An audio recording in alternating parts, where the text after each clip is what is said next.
Transphobes have taken yet another L, at least temporarily, this time in Kentucky.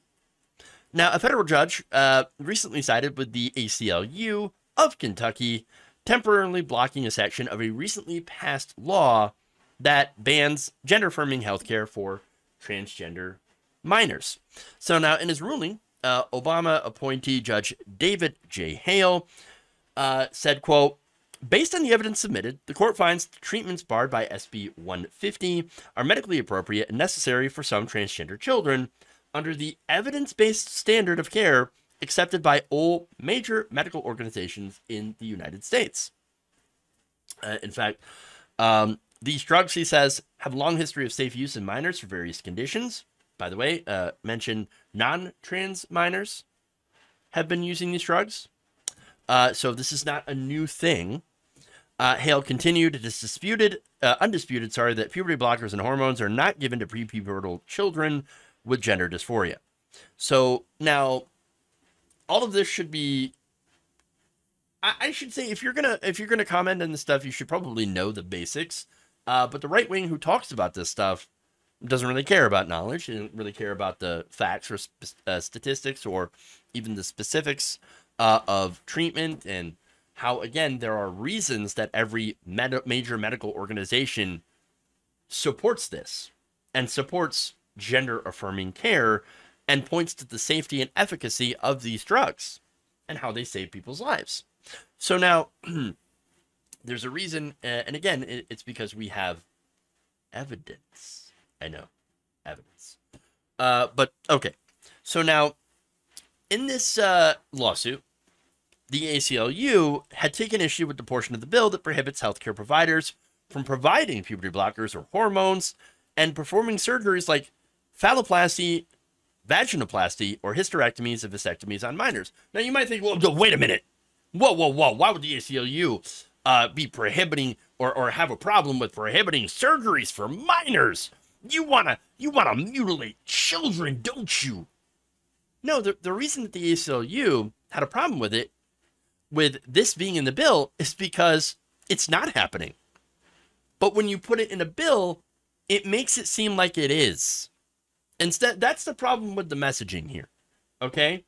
So the right wing puts all this stuff that isn't actually happening into this legislation to make it look like, oh, look at all this stuff is happening. But don't worry. Don't worry. We heroic conservatives have just protected the children by banning things that aren't actually happening. And then when people are like, why did you ban this? What's wrong with you? They're like, oh, so you're defending the sex change surgeries on minors, aren't you? A groomer pedophile. So understand that this is the tactic. This is what they're doing. Okay? But again, conservatives banning things that aren't actually happening, taking credit for it, and that's what they're doing. Transgender advocates have said such surgeries on minors were not happening in Kentucky. Because again, you also have to look at this, right? So the outrage by the right wing on all of this stuff, again, that isn't actually happening. You also have to look at how few transgender people there are in this country. It's like a very, very, very small percentage of the population of the United States. And this is the thing that they're focusing on. This is the thing they're talking about endlessly. Now, to get back to Kentucky, Kentucky's first openly trans elected official, Rebecca Blankenship, noted in a recent KET appearance that, quote, every LGBT organization in the Commonwealth said that we were absolutely fine with banning those surgeries for minors because it's not happening. Quote, we might as well ban unicorn attacks. It makes no difference. I think that's a great quote. A fantastic quote. Okay. So, now, that said, Republicans not happy about this. Here is Republican Attorney General Daniel Cameron, who called the ruling, quote, misguided. Cameron, who is running for governor, said that in a statement that, quote, SB 150 is a common sense law that protects Kentucky children. No, but it actually doesn't. He then added, there's nothing affirming about this dangerous approach to mental health. My office will continue to do everything in our power to defend this law passed by our elected representatives. So let me just note, dangerous approach to mental health. So already, what does that signal? That children with gender dysphoria are suffering from mental health. Oh, you see, it's not actually a legitimate gender identity. No. It's just a mental health problem. They're mentally ill. That's it. They're just mentally ill. They said the same thing about gay people not more than, 20, 30, 40 years ago.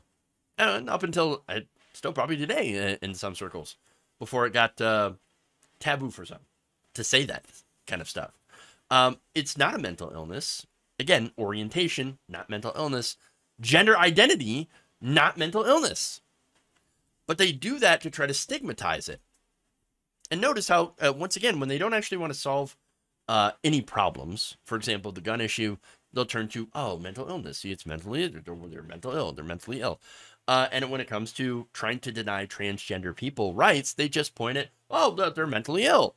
And so for number one, they're going after transgender people, the LGBTQ plus community, with some pretty nasty, bigoted attacks, and a way to, of course, strip them of their civil rights, because that's what this is, a civil rights issue. And on the same breath, they are also being incredibly ableist towards, people with mental illnesses.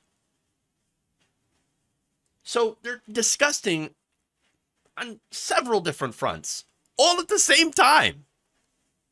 Congratulations, Republicans. You're gross in so many different ways.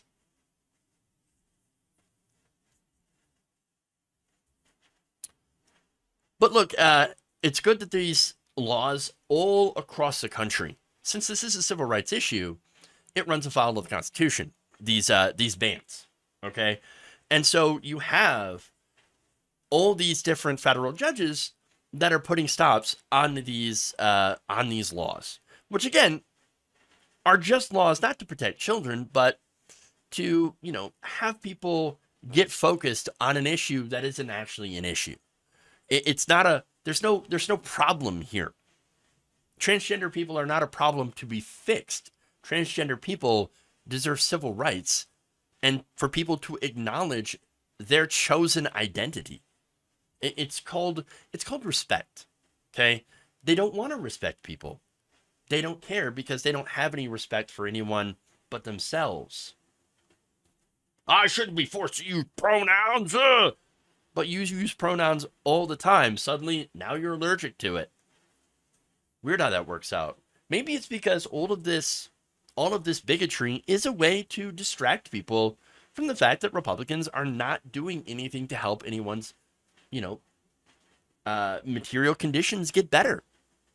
And that's what's going on. That's what they're doing. They're using this issue as a cover so that they can continue to rob average working people, distracting them with an attack, a civil rights attack against a marginalized, group of people. It's the oldest story in the book, attack the marginalized. And while their backs are turned, you pick their pocket. And that's exactly what they're doing. It's exactly what they're doing. So, again, I love watching these terrible bills go down in flames, L after L after L, and it's fantastic to see. I only wish that it wasn't just temporary, that these would continue to be struck down, and that gender-affirming, care and people's civil rights, the civil rights of LGBTQI plus people, all of them were to be enshrined in the Constitution. Of course, unfortunately, with the current Supreme Court makeup, we're probably not going to see that.